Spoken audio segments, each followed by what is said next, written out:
How did you go about creating that balance of healthier option without sacrificing enjoyment? Which ingredients did you use?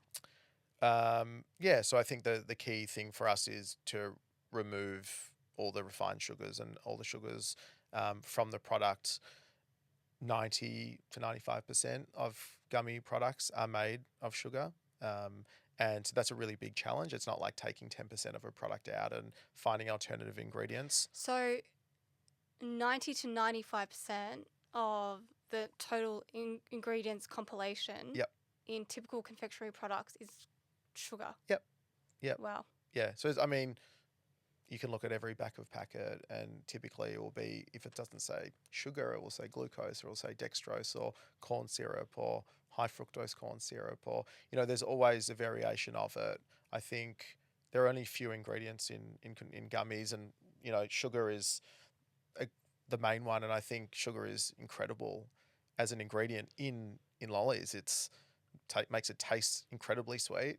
It actually sets the product amazingly well. It's the least temperamental when it comes to manufacturing. It's the most addictive for people. Like, there is no doubt that it makes sense to use it. And so the challenge is, well, if you get rid of it, like, what do you put in place of it, and how do you still deliver on what people want? And so I had explored multiple ingredients. I ended up choosing tapioca starch, and an ingredient called chicory root fiber, which is also known as inulin, which is a sort of natural prebiotic. The tapioca is about 60% like the sweetness of sucrose. So you'll notice when you eat Funday, it doesn't like hit you in the face of that like big sugar hit. It's sweet without being overbearing. And chicory is slightly sweet. But the combination of the two get you close-ish in terms of sweetness. And we do use really nice natural colors and flavors, things from like beetroot and spirulina and carrot, blackcurrant, to give it the colors and flavors that we need. We use stevia, which is widely accepted as a natural sweetener, and we put a little bit of it. And I think it's all about finding the right balance. And I think, we've done a pretty good job at trying to get close to what people like. The interesting thing for us is a lot of our consumers, and probably a third of our consumers, have not been eating confectionery for a long time and avoiding the confectionery aisle altogether. And I think a lot of that is because sugar is like, things that they're looking to reduce, but also the sweetness of the product and the intensity of the product is not what they're after. Their diet generally won't have it. They just don't like what's in the market. And so a huge chunk of our customers are actually saying, I actually enjoy that it's not hitting me in the face with this like hectic sugar hit.